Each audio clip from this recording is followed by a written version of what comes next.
Hello, everyone. Welcome back to the barn. I didn't say that last time, and I felt bad about it.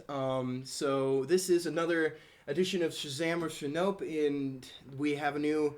I don't really want to call them guests. They're not really guests because we're all part of the same team here. And so this is my brother Sam, and so today we're going to discuss the movie Black Panther. Now, I will say. This was my second time seeing it. This was Sam's first time. Yeah, just a few hours ago. Yeah. So, but the thing is that I came home from seeing it the first time in I don't know, I could call it like a state. Like I wasn't distressed or anything like that, but I mean I was in a way where I just didn't know what to believe and what to think. 'Cause critical reception for this is kind of like it's good, but like it's not great. But I thought, that it was really something special. It was unique.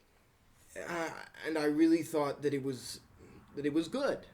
I'll just say it up top. I thought that it was good, and I just didn't know whether I was justified in that because I enjoyed Love and Thunder, Thor: Love and Thunder, walking out of the theater, but on Thinking back on it, it's not a good movie at all.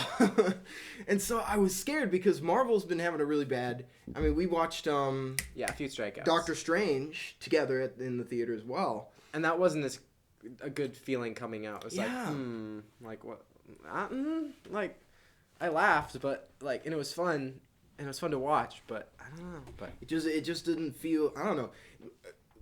Comparing it to this film, those two didn't seem complete. No like there was something disjointed about them. Especially, I mean, we can talk about this up top. This is just a short thing that I want to say in general. It's very odd to me that the two Marvel movies that we had this year before are the way they are. Seeing that this movie is the way it is, and by that I mean the perfect example of this is. Sam Raimi is an incredible director. He's excellent. Spider-Man, Evil Dead, all this sort of stuff. That's just amazing. He's a great choice for Doctor Strange. But he has said that while they were cutting the film, it was much longer than what it ended up being 2 hours, and that the studio had told them to cut it down. Not the exact same thing happened, but something similar with Thor: Love and Thunder, where Except it's it was 2 all hours. Garbage. Well, yeah. It was sort of the inverse of that, where they had to fill the 2 hours, but it seemed very studio mandated. Whereas this film is almost 3. You can tell that they let Ryan Coogler do what he wanted to do for the most part. Yeah. Whereas they did not with the two excellent directors. That and filmmakers and writers and everything that made the first two Marvel movies this year, they really stifled them, and I'm really glad that they let Ryan Coogler go because I think what this movie proves above anything else is that he is an excellent storyteller. Yeah, like they took film wise. They took a format that already existed. Like it's the whole thing about a sequel is right. If you can tell a story with pre-existing characters in a pre-existing setting, and there's been a story told with the same characters, and then you take them and it's like, well, I think we could also tell this story in that format, in that setting, and it was a story I think that was worth listening to. Yes, exactly. Yeah, and it was a story well told, cinematically as well. We'll talk about writing and themes and everything. I think a little later. I think there's a lot of good to be seen there, but we'll get into it. I think it's probably the more problematic of the two aspects of this film. Cinematically speaking, it's just incredible, and I wanted to say this up top. What's even more incredible about the sequel is that they had to pivot immensely. Because they lost their star. Yeah, they lost the Black Panther. Yeah, they lost him in actual real life.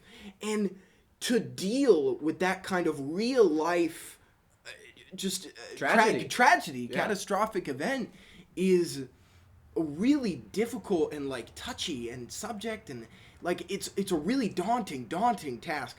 even more so for any other sequel director of a sequel and a writer, because he wrote the thing. You know, it's just something that it's so easy to mess up really badly. Or to just, it's like, it's so easy to either be irreverent or to like over focus and like lose the actual message that you're going for. Yes, Yeah. exactly. And I mentioned this my first time seeing, is that the movie does, I'll use the word benefit, though it's kind of a disrespectful word. The film does benefit from the emotional attachment of that tragic loss in real life, in as much in its emotional impact. You know, the tribute to Chadwick Boseman at the beginning, the quiet Marvel symbol and everything of that nature, and Shuri's story, and the Queen's story, and everyone's story in the movie is greatly affected by that real life tragedy, and it really does heighten the emotion there. Yeah, it's really good to just incorporate in something that we actually can understand to our own small level, and then we see it on screen, and it's just like, oh, that's probably how people who are actually close to that actor felt. And like when you put that on screen, it's like, it's something amazing about stories is movie is like when it's not just straight fiction, but when it's actually telling something that's kind of real in real life. Yeah. It's like, it's symbolism, and it's like parodying real life. There's a word for that, but that's paralleling real life makes. I think that's generally a good idea for movies, and good directors like to do that. Well, again, it's just a little odd that I don't know when this has ever happened before, where something has been this integral. Something in real life has been this integral to a film, and yuck, goodness. Barn reviews. Yeah, barn. Barn reviews. We talked about the bugs very briefly last time as well. There are lots of bugs up here, but but here's the thing. I don't think that they overplayed it necessarily. I think it smoothly worked into a unique story. It was not dependent in its emotional impact on that real life tragedy, which I think is all important to the story that Ryan Coogler is because telling. When you think about it, during the most of the movie, that's not even the tragedy you're focusing on. Because at the beginning, it's the mother mourning losing her daughter, even though she's alive. Like, that's the tragedy. That's towards the middle. I think like at the beginning, it is mourning T'Challa. They're all mourning T'Challa. But in the middle, they're all, like, it's the mother mourning her daughter. And at the end, it's the daughter mourning her mother. Spoilers, way up top. I think I'm going to put a sign. Yeah, I'm going to put a sign up. I'm going to do a little bit of editing. Yeah.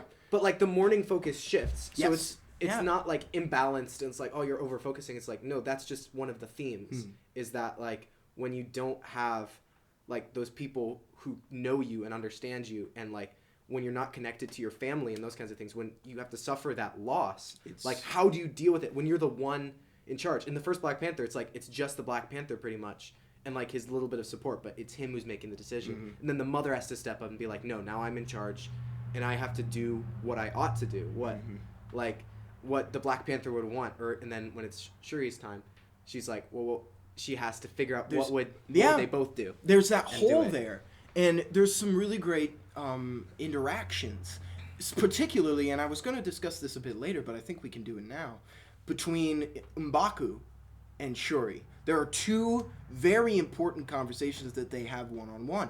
One when the Queen dies, and then in the council and then the other one right before Shuri goes, after she's become Black Panther. And I love both of those scenes so much. And I really love, we'll discuss characters later. I really like how the characters M'Baku and everyone, how they're fleshed out more. They really are. And anyway, those conversations are so important because he talks about one of the central themes and the central story of the film, which is Shuri, and she's the overarching thing. There are those three stages in the three acts of grief that you said, but she's the one who's experiencing all of those. Yeah, herself. She has all the, not so much in the middle, but she's still carrying the thing from earlier in the middle. So exactly. She's the only one constantly in grief and alive. And that's the through line, is her wrestling with her loss and her grief and what to do with it. And there's that hole there. And M'Baku, I think it's him, or it could have been Lupita Nyong'o's character. I really should remember the names, but oh well. I kind of just want to go off because like this is hitting near like the core, like the crux of the movie, and the moment like right from the get go, just like at the very start of the movie, I understood the movie and it was kind of moving just from the start of when they had T'Challa's funeral celebration. Yeah. It was a celebration because they just had that thinking of like it's almost like the moral of the story there is like they believe in an afterlife. So it's like it relates to like everyone who does is when you actually believe that someone who's passed has gone to a better place. Like there's an element of just rejoicing for their life. Like their life was a good one and they're in a better place. So you rejoice for them individually and then you rejoice about them and how they meant so much. But then there's still that mourning on the inside that you have to work into your life. Also, and this is how it all ties together. Again, we're getting off, but it's fine. This is the middle. Yeah, this is how it all ties together with Shuri and her story, and why I think her story is so compelling in this movie, as a main character, is that joy she's lacking because of her lack of belief. And there are many other ways in how her lack of belief in the ancestral plane and all of that really factors into the story, but in just that one way, where she is wrestling with her purpose and with what she's supposed to do going forward, because she doesn't have that peace and that joy about where T'Challa is. Yeah. She can't let go of that, and she can't resign herself to that, so she doesn't know where to go next. And so she just buries herself in her work, and she doesn't embrace her purpose. She's missing part of being a hero, what it means to be like a leader and a hero. She doesn't have that. So she needs an entire arc, and that's what a superhero movie is. It's exactly. got a superhero arc, and that's where they found it. That was an enormous thing for me coming out of this movie, is that I forgot what superhero movies are about. Yeah. They're about a person learning to be a hero. And stepping up and defeating evil by like their own personal change. You look inside yourself and you make a change to make the world a better place. Yeah. Woo, Michael Jackson. No, Batman said that. Lego Batman gets it. It's learning to be a hero. That's why it's a good movie, because Mm-hmm. But I want to just say my favorite, I think the reason I like the movie, because there's always a point in a movie where you get your first impression. You're like, okay, I think I'm going to like this. But then there's the part in the movie that's either like, I was right or I was wrong about my first impression. And I got the I was right moment is, I do like this movie, is actually when she goes under her thing and then she turns the corner and it's Killmonger. That's exactly how I felt! Dude, that's perfect! Yes, because it's so she's perfect. Literally going down his arc. She's disconnected from her family, because everything that made her family like heroic in those kinds of ways, she didn't have. She was like even just the idea of like it being an artificial Black Panther kind of situation. Yeah. It's just like, who else did that? Who's the only other person who did that you can think of? It's this guy. And he's just like, he's the perfect person to like teach her a lesson of like, no, you can get angry at me, but like, we're the same person. You're like, oh, that's the only way she can like change, is because when she sees herself in someone she like knows is the villain, it's like, oh, it's so true. Like, and then she puts on his suit, so it's like so much symbolism. Yeah. And you know what? This was actually what I wanted to talk about last. Oh, sorry. But this is perfect. There's a line. So we're going through, just to make it clear, I think this part of the video is going through Shuri's story. This is what we're doing, and we'll talk about everything that sort of is around and in that after, because here's the thing, that moment was exactly for me how I felt, because I knew her going under would be the most pivotal event in the story. Yeah. And I think it 100% is. It's the most pivotal thing. It's the most telling. It's the most clear what's going on. But here's the thing. You made it very clear to me what this very important line at the end means. Mm-hmm. Where she looks up right before she's about to stab Namor in the heart. Again, we're going all over the place here. Right before Watch the movie. Yeah, please, because it's very hard to make sense of this. And watch the first one, and then watch the second, and then like then this will make more They're sense. both pretty great, actually. And they're so different. and it's so... And similar at the Yeah, same it's- time. But here's Yeah. the thing. Here's the thing. She's about to stab Namor through the heart. And she looks up, and finally she sees who she wanted to, who she wished to see. She sees her mother in the ancestral plane. In the, you know, and her mother echoes what she said to T'Challa in the first film. And she says, show him who you are. Yeah, show him. And I thought, when I first saw it, I thought, I don't fully grasp exactly what's going on here, Yeah. but I know that is big and that is impactful, and I think that's why. It's because she sees who she is becoming with Killmonger, but then with her mother, she needs to show who she really is. Who she needs to be. It's that hero trope of Hero just like, moment. Heroes don't just defeat villains. They're just not. They don't just defeat the antagonist. They're not just against evil. They are something, and that's what makes them heroes. They have to be something that we want to be like. That's what makes a hero movie work. They're not just going around killing bad guys, because like you can be a bad person killing bad people, and then someone kills you, and maybe they're the hero or something like that. But no, it's you got to actually be the hero, and until you are that, there's nothing for us to be inspired about. There's no reason we should root for you until you are a hero. Even if you're defeating evil, it's like it's just like, well, good job for doing that. But like, you know, I see what you're saying there, but to clarify, it's like we're rooting for Shuri to become the hero.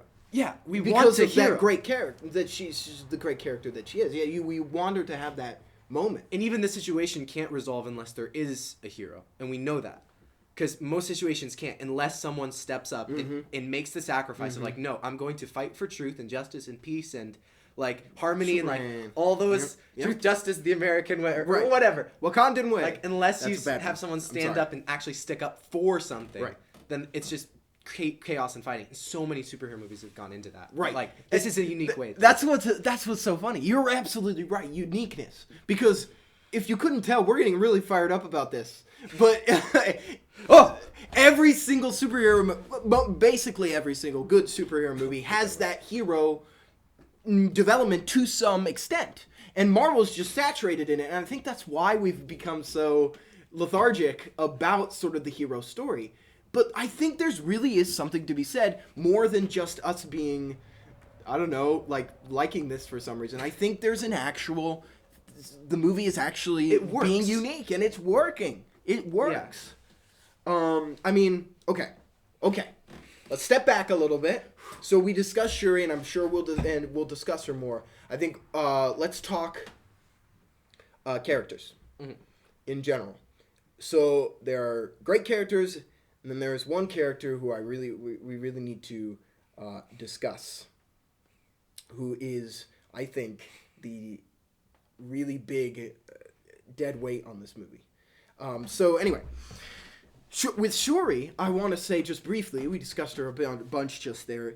I didn't like her in the first Black Panther. In that, I just thought she was tropey. It's like you're just fitting a stereotype to meet a quota in an annoying way. Yeah. I don't mind characters like that.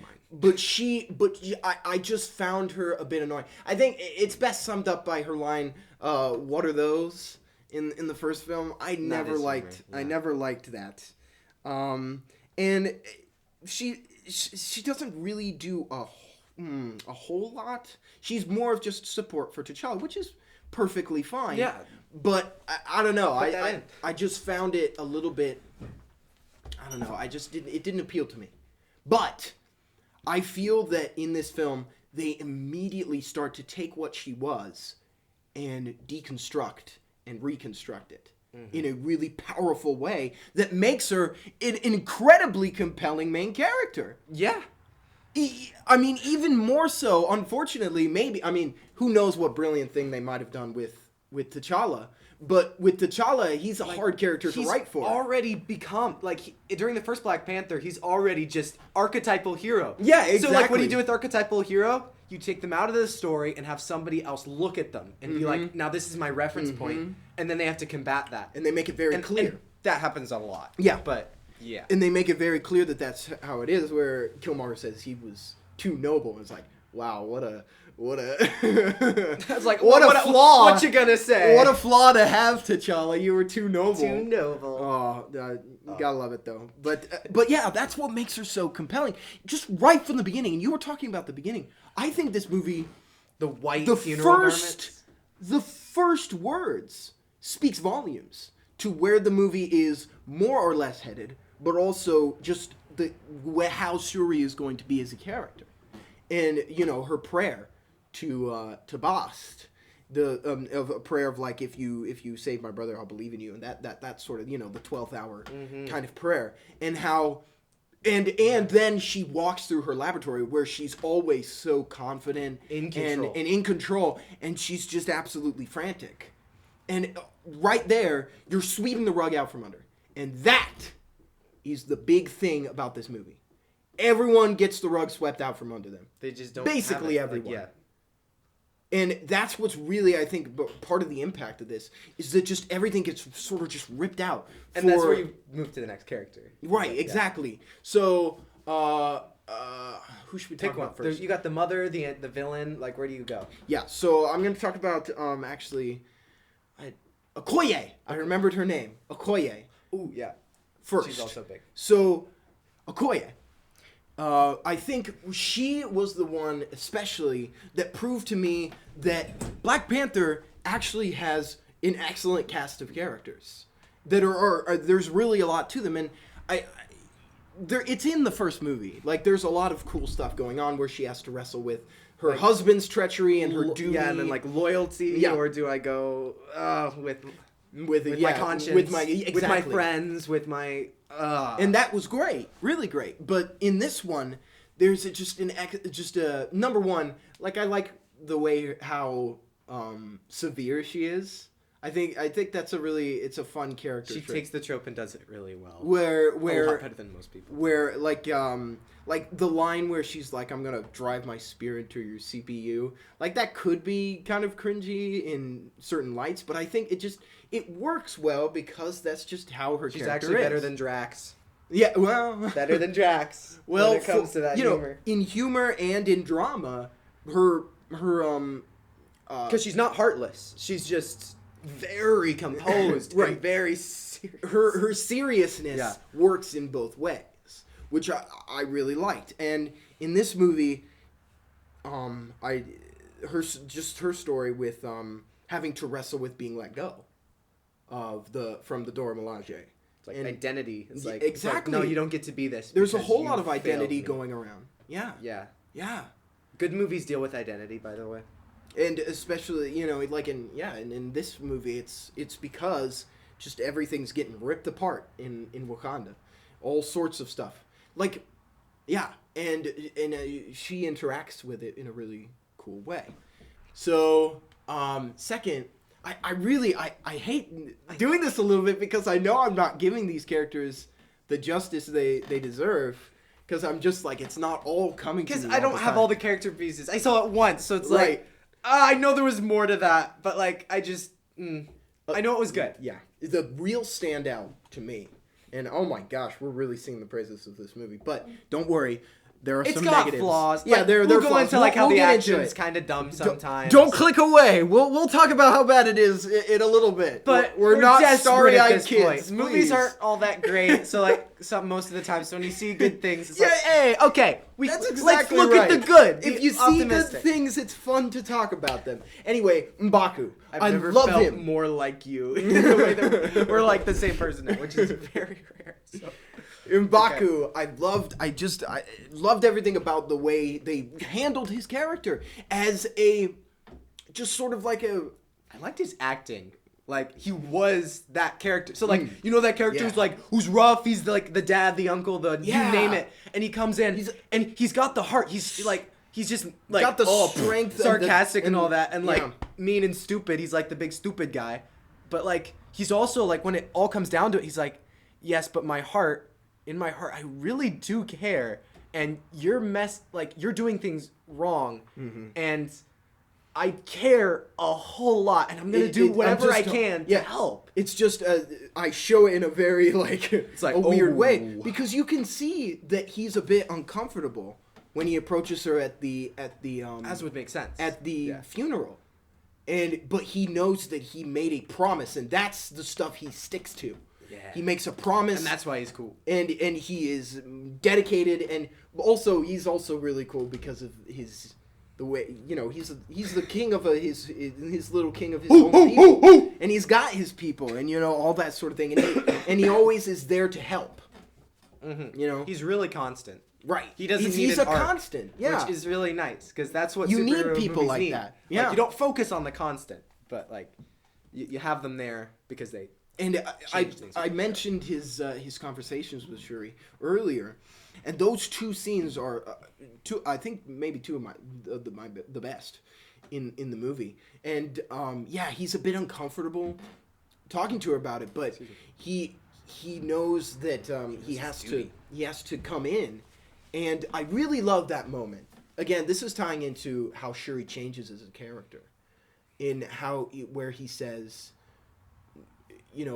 basically showing his respect for her now, where he says no one can go through as much loss as you have and still be a child. That's the thing that I liked the most in the way he was talking is oftentimes just with people like him, like he fits an archetype, is normally they're considered as people who don't understand.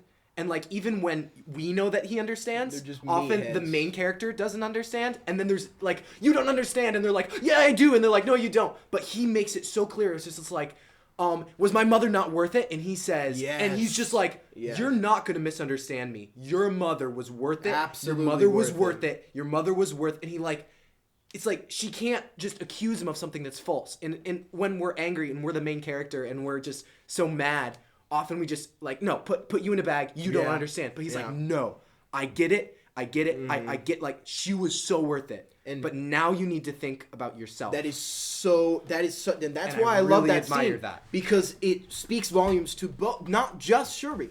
Usually with a superhero story, so many people are shed off just for the sake of lifting up the one character. I mean, the first two Marvel movies of this year suffer from that.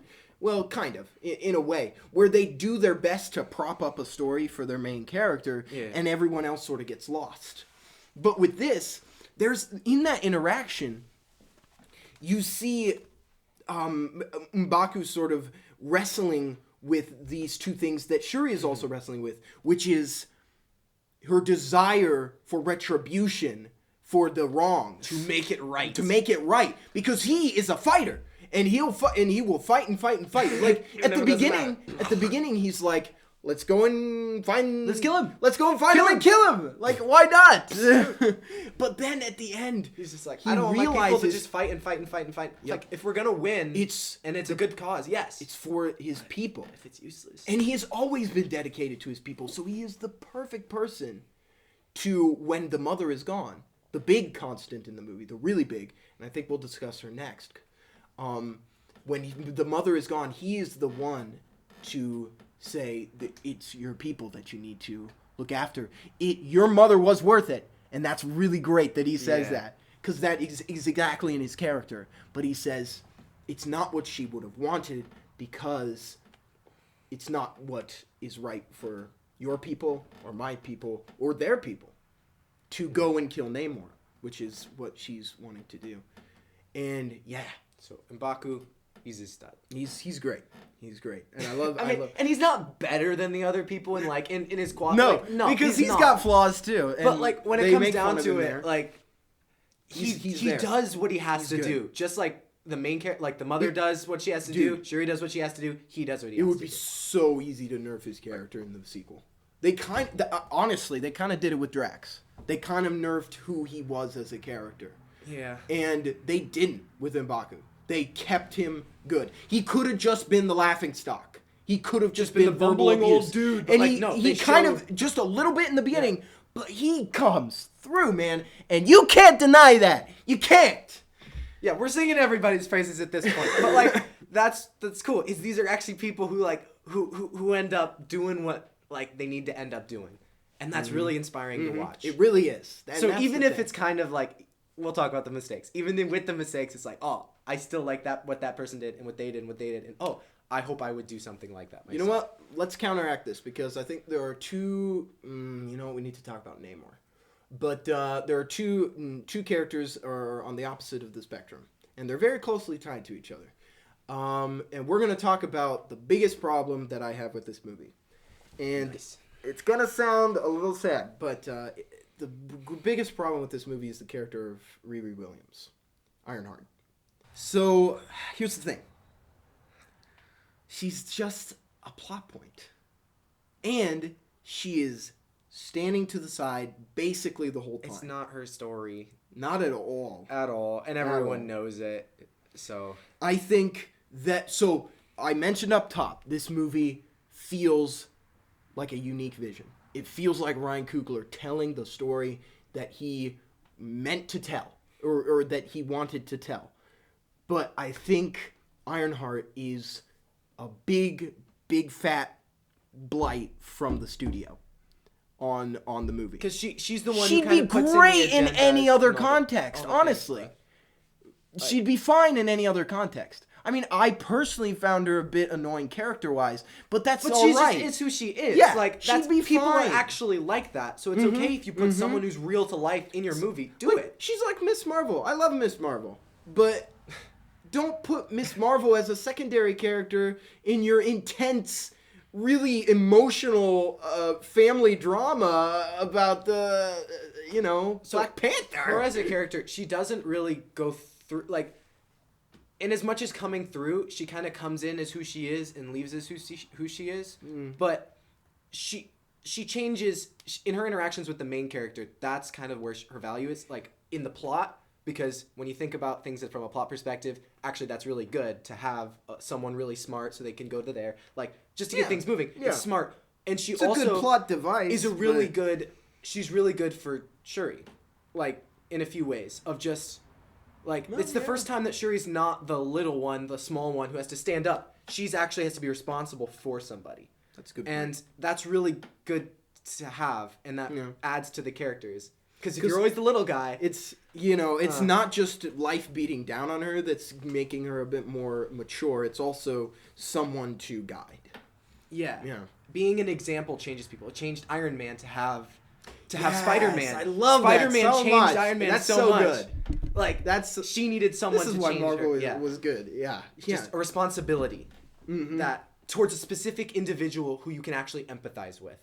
Or at least she could. Yeah, and again, it makes an effective plot mover. I mean, I'm not complaining about that. Like, it works well enough. She's the one who sort of, like, gets the fight going, or the drama going. But regardless, she's a plot point. Yeah. Like, and either way you look at it. And you would be able to, I think, take her out. I mean, or change her with some other factor that's not the same. Like, what she communicate. Like, she doesn't necessarily communicate specific. Well, you can argue that she does. But, like, the substance of the movie, her part is the kind of thing that you could pick a lot of things to put there. It's fluff. And they picked that. And that's their decision, and it works. And it makes it, this movie is pretty overblown. Also, we can just get this out of the way real quick. 100% take out Everett Ross. And, the lady from everything having to do with Martin Freeman's character. Yeah, I was just there. It was just there. It was completely just plot. And it had nothing to do with anything. It was just a little bit of stuff going on in the corner. The meaning of the story, which is what I think we care about more, had nothing to do with him. But even more so, he's so easy to take out.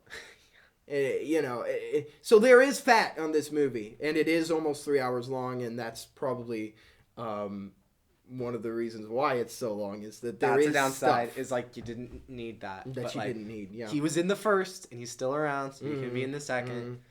Yeah. So they succeed in places and fail in others. So we're not saying this movie is the most perfect perfection of all time. Nah. It's just there was a lot of good stuff in it. Speaking of good stuff in it.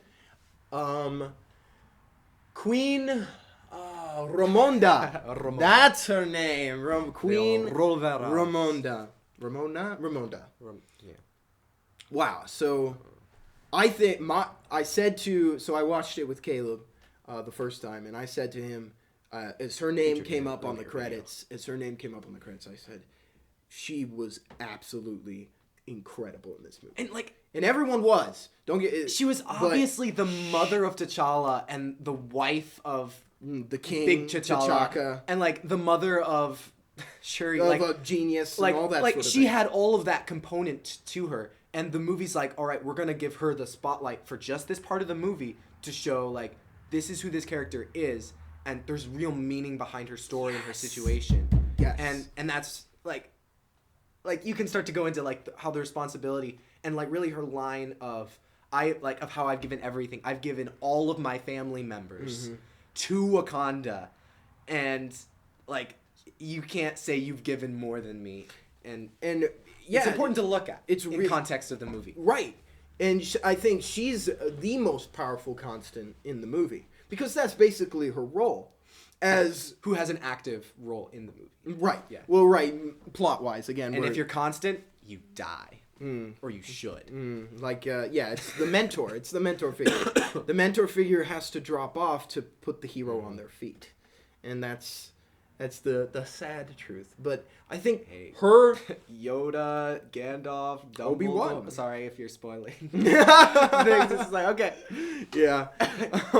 But like it has to happen. Yeah. If you want to get where you want to go. And I think her death was the one that affected me most second time around. I think it's really just it just hits really very hard because it begins with such a sad death, and then midway, a little late midway, you have another, and it really piles it on. And a way that it affects emotionally is when she dies, you're kind of like, well, she's the hero, like she died as a hero, and like so you respect that. You kind of have that rejoicing in who she was and where she's going and how that moves the story. Like you kind of get that idea. She dies well. So when like at that moment where it all hits, where Shuri goes up, like everyone's thinking, is it the mother? Because it should be the mother, and we all know that because like when she turns around and she sees Killmonger, like we're all thinking it's gonna be the mother on the chair, like we're hoping that that's who it is because she's the one who has something to say to Shuri. She's the one that represents that. She's the one that needs to talk to her about. So when she's not there, it's like she's not where she needs to be then. And at the end, when she is there, it's like, okay, she is where she needs to be. To put it simply, I guess. To put it, then that's her big thing there.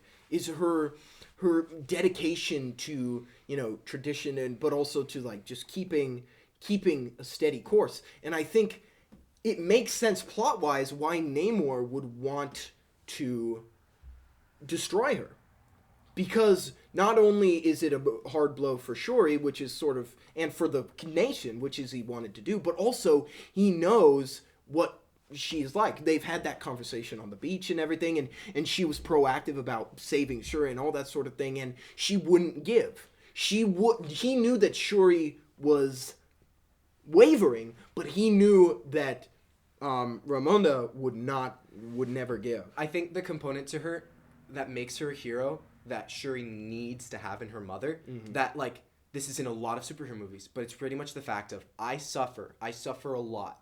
I go through all of this, but I don't want the world to burn. I want to take what's good and preserve it, and take what I love and protect it and love as best I can and thrive and protect. Like I want to be good with what I have, right? Not begrudge and avenge and all those things. Like she doesn't have the my life sucks, so your life should suck kind of mentality, which many villains and antagonists and heroes in their bad spells have. Mr. Namor. And even though she does go up against, like in a small way, she almost has it, like against the general what's her name? Okoye. General Okoye. She kind of almost has that. Like you can see the seeds of it of just like, I've suffered this much. I've suffered more than you. Therefore, you're going to, like, I'm going to punish you. But it's in a way that like, it's not hateful. It's not something that takes away the goodness and like the consistency of her character. And it's just something that like it's just too much for her. It's like, no, if you failed in your mission, I'm not giving you mercy. You don't need mercy. I'm gonna give you justice because like it fits. She gives her justice without mercy. Yeah, And she's you're kinda allowed to do that that's as a the king kinda or queen, king, whatever. character she you is. can She give is- justice. She's that sort of that force of just like real right, and and it basically works as an example for Shuri to aspire to, and all that sort of thing. And just again, a really powerful performance, Angela Bassett. It's just so great that it's so awesome that they cast her as the queen, because she was just a little secondary character like The Shuri, queen. just the queen, but she is so good. And you know, same sentiments with oh goodness, Letitia Wright, who plays Shuri. So last character, The bad guy. the bad guy, but is he the bad guy? It's Namor. I have my first comment. It's just like, you see that a few times where like the bad guy has a change. Like the thing that makes him the bad guy at the end isn't there present in his character. Like just the mindset, the worldview, the whatever. Like you see Lord Business turning to be not Lord Business really anymore. And like there's a lot of ways that character can be done. Mm-hmm. And his makes sense. Well, here's the thing. But it's kind of like, it's not a perfect normal thing, but he remains he's got so much depth to his antagonistic, at least slightly. That's the thing. Is the things around him change so that he's not pointed towards destroying the world. he That's doesn't exactly change. right. He doesn't change. It's just But who that he his is circumstances. a anti-hero, a flawed person, and at a certain point it's like, destroy the world because this is what the world is, but then he's like, well, maybe the world isn't this, so We not can just destroy the preserve world. ourselves. He's the That's same basically what unit. happens. He's the same unit of a person. Yeah. So he doesn't change, but like, Which is he realizes something. honestly, which is I think good for your villain. If you want to have a sympathetic Don't villain, make them go don't from bad make to them good. Don't make them too good, or else they won't be your villain anymore. I mean, you can And then your change story's them. not as That's compelling. fine. Yeah. But if you want them to stay your villain, don't make it so gray that people are confused. Which I was a bit confused first time around. That final scene where he's talking to like his lieutenants, I was a little confused as to just what that meant. Yeah. But basically, what ends up happening is he's a parallel to Shuri. And they make it very clear. There's a poster that has Wakanda on top, and then inverse is a bunch of... And you could even throw Killmonger into like a similar arc. Yeah, it's true. It's a very similar heroic arc in this film. Because he's a villain for very similar reason as to why, like Killmonger's a Killmonger villain. is, yeah. Except Killmonger's more like revenge, and that's Shuri's struggle, and he's more like almost paranoia. Yeah, Of nip just it in like, the bud. I have this authority and I have this responsibility, and I need to be really responsible about it. And it's like, Yeah. no, you need to be balanced, and you need to care about not just the people you're responsible for. You do the best you can for them, but you don't overdo it. Right, because then that will hurt them. Overprotective dads. That's There's a problem. Overprotective parents. It's like, That's the big thing. And this is really important, so please listen up. This is something I thought of previously. And this is what I think makes this movie great as a sequel, is it's bigger on a thematic scale. And it takes what the first one was, and it amps it up. But thematically, not necessarily scope-wise. Scope-wise, I think it may even be a bit smaller than the first Black Panther. yeah. I mean, the climax is just kind of out at It's sea. on the boat. I love the boat scene. We're going to talk And that about makes this. so much sense. I love 'Cause the you're boat like, you don't want scene. everyone to figure out, and It's you want so everything to come simple together. and elegant. That's what Yeah. they had to do for the climax. Yep. It's like, it's the only way to do it. It couldn't be bigger. And I think they knew that. It just had to Because be... you almost wonder, like, where's Doctor Strange and Iron Man and Spider-Man? It's like, why aren't they protecting Yeah. their place? It's like, no, they have to keep this controlled between water versus Wakanda. Like, Yeah. oh, Tugal, or what was it called? Oh. The place. They kept saying it. Rakatan. Talokan. Or Taliban. Taliban? No. Not yeah. But it has to be them versus them, and then like them learning to not have to fight. Right. Right, exactly. And that's the thing. But thematically, it's very similar to, funnily enough, what T'Challa goes through in Civil War. Nice. Which... Yeah. Because they parallel what T'Challa says, which is vengeance has consumed them. Captain America and Iron Man, I will not let it consume me. But in this film, she says, vengeance has consumed us. We cannot let it consume our people. Yeah. And that's super, super important. It just shows the difference of like T'Challa's the noble one who's like, oh, I'm on the Talokan. wrong path. I'm doing the wrong thing. I'm not gonna let that happen. But then they're like, and she's like, I'm doing the wrong thing. I'll try to minimize the damage. And then she finally does change. But like, there's such a big difference in that. Like, I'm gonna change. It's like, I'm just gonna still be who I am, even though that's dangerous. But I'm not gonna do it in the evil way. And that's a big part of her coming into, her. That's the part about her coming into her heroic role. The role is that she learns how to move on. And how to regain her faith and her belief is through leadership of her people, as the Black Panther. And it's not just about what you've lost. It's about what you have. What you have. What you have to give to other people. It's like, it's not all about you. It's very easy to, when you think about what you've lost, especially for these characters, to turn to vengeance. Okay. And turn to a sort of crusader mindset, which is what the villains have done in this series, where they're like, bad things happen to me and to my people, so I'm going to take over the motherland. Yeah, I'm going to take over everything. Charge. Yep. It's like, that's not how it works. Yep, that's not how you. I want to say a comment about the just how the movie ends and then the end credit scene on top of that. So the ending really it pulls it all together. It's so much like the beginning and the earlier scenes. It takes like that.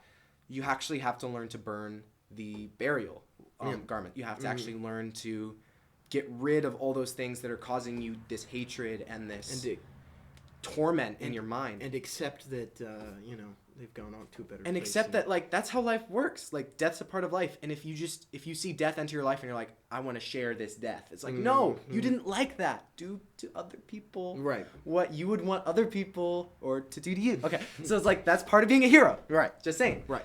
And so like the movie like ends on such a good note of her just like her love for her brother becomes a good thing at the end. It's not something that tears her apart, or it's like, oh, it's not a love that goes bad. It becomes a good thing. And she's like, okay, now it makes me stronger and a better person to have, I'm going to let it be effective in my life. And it's almost like the payoff in the end credit scene of how that love she had for her brother is just like, now it's a good thing. And then finally it's revealed that like, there's people out there to share that same family love with. You have family now. And it's just like, yes, it's like, I can be my mother. Like, I can be these people. I can be T'Challa. I can be the Queen Mother. I can be all these people to this next Black Panther who's going to come up. And it's just like, yeah, like, it just gives her so much more purpose and meaning. And like, cause like the mother, like so much of her meaning came in her being a mother.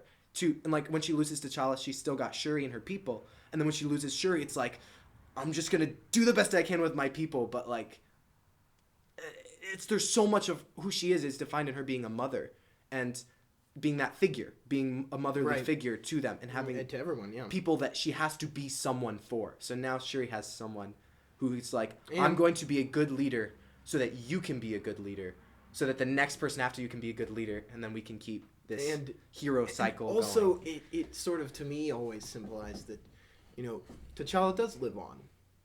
Yeah. Because that's what the mother was talking about at the beginning. Also, that, like, sense. I felt him on my shoulder.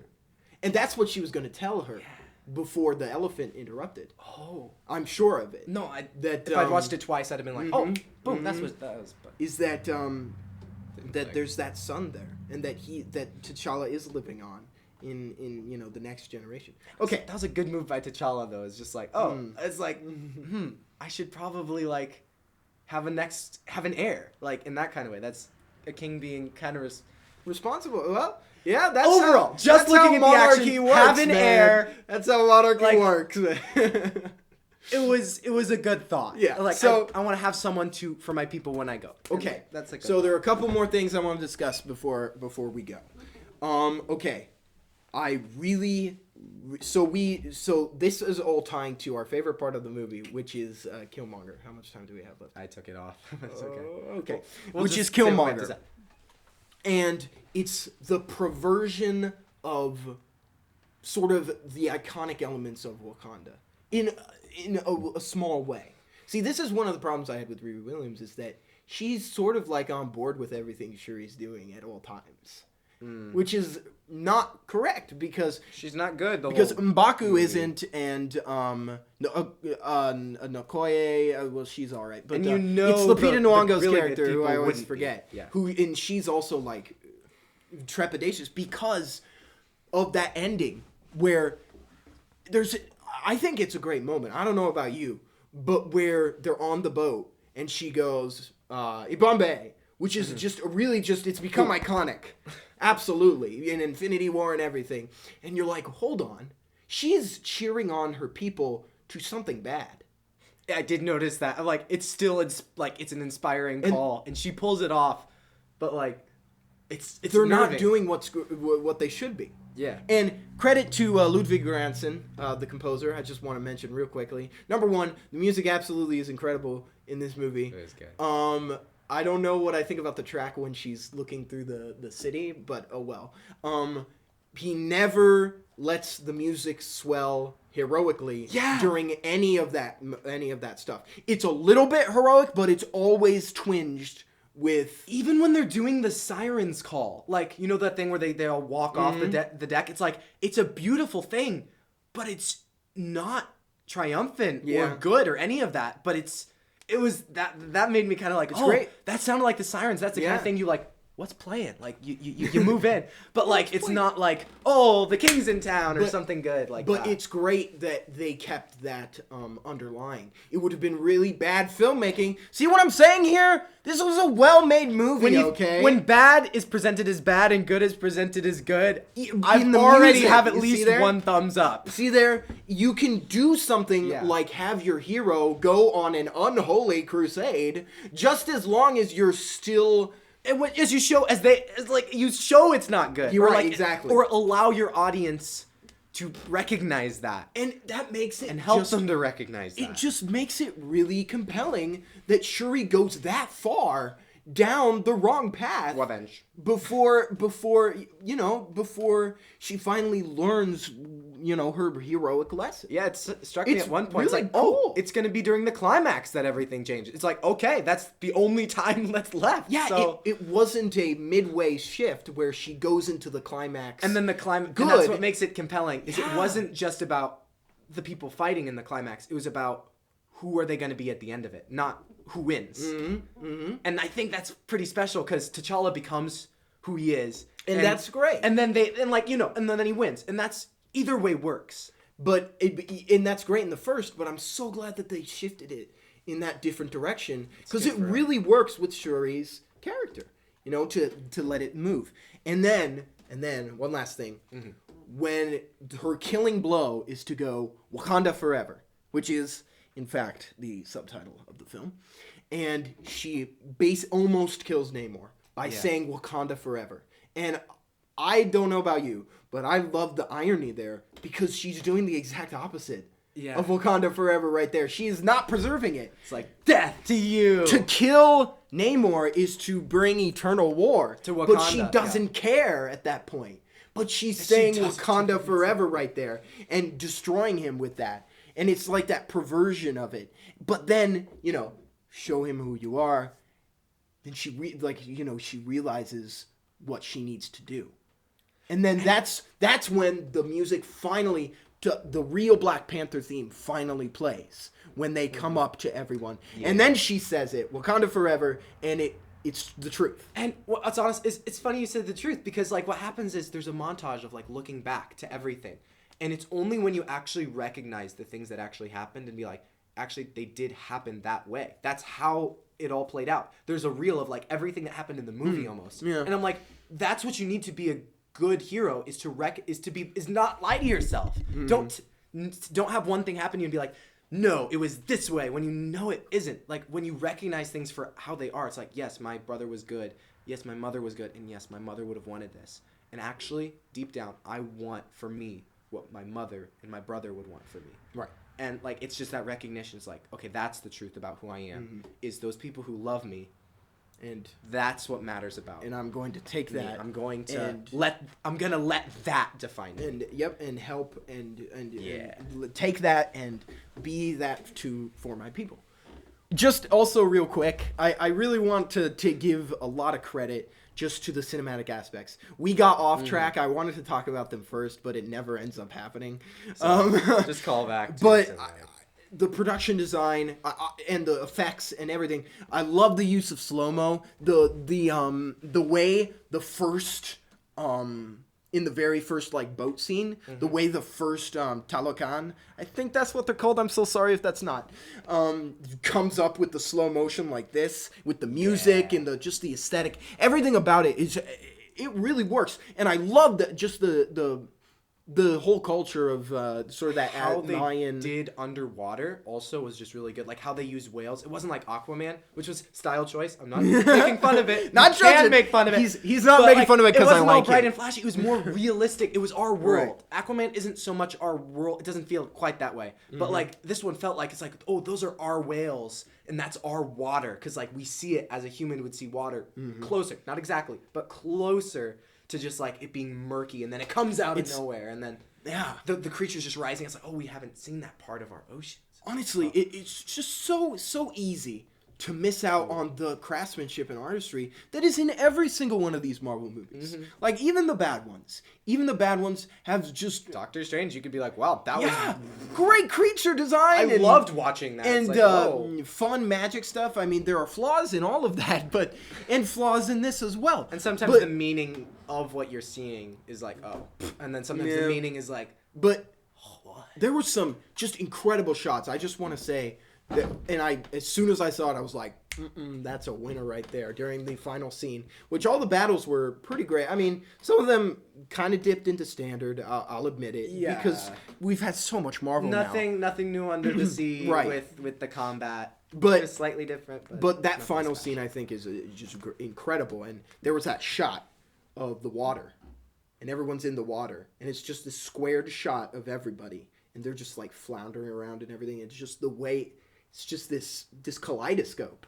You might not remember. It just shows the chaos and like how everything is like. And there's the shot of the Dora Milaje going down the boat. I was like, this is why you watch a Black Panther movie. You know? To see those big things it's like that are so cultural, like and those kind of things. And that's the thing. thing. They describe the cultures, the two different cultures, Look, just doing this. We're two white guys in middle America, but we can still appreciate just the richness of culture that they've It's wonderful. I wish we created. had something like this or this or something that just unites us. Like, that'd be cool. And it's great. You get to see a lot of it where, they go to Mexico and all that sort of thing. And it's really an awesome place to tell a story in. And I think that's the real value of this movie. It's a great hero film, but also the setting remains. Black Panther was as good as it was, with its flaws, because of the characters and because of the setting and just how unique and really full of craftsmanship it was. I think it's just one of the best made films in the Marvel canon. And I think this one continues that and even ups it in some places. Where it's just so well made, so well crafted, so well told. And there's so much more that we could say.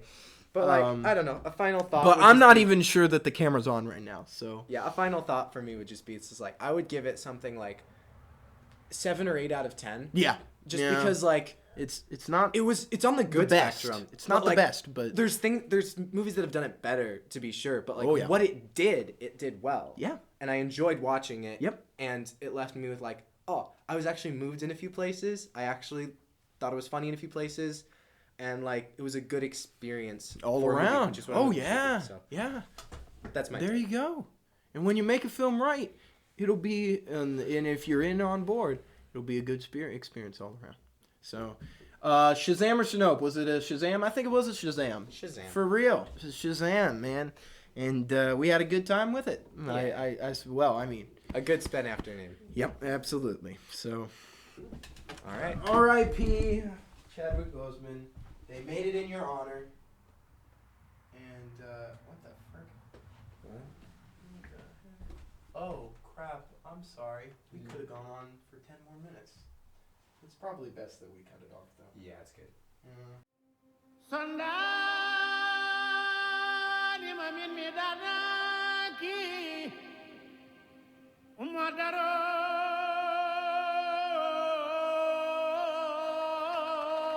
deba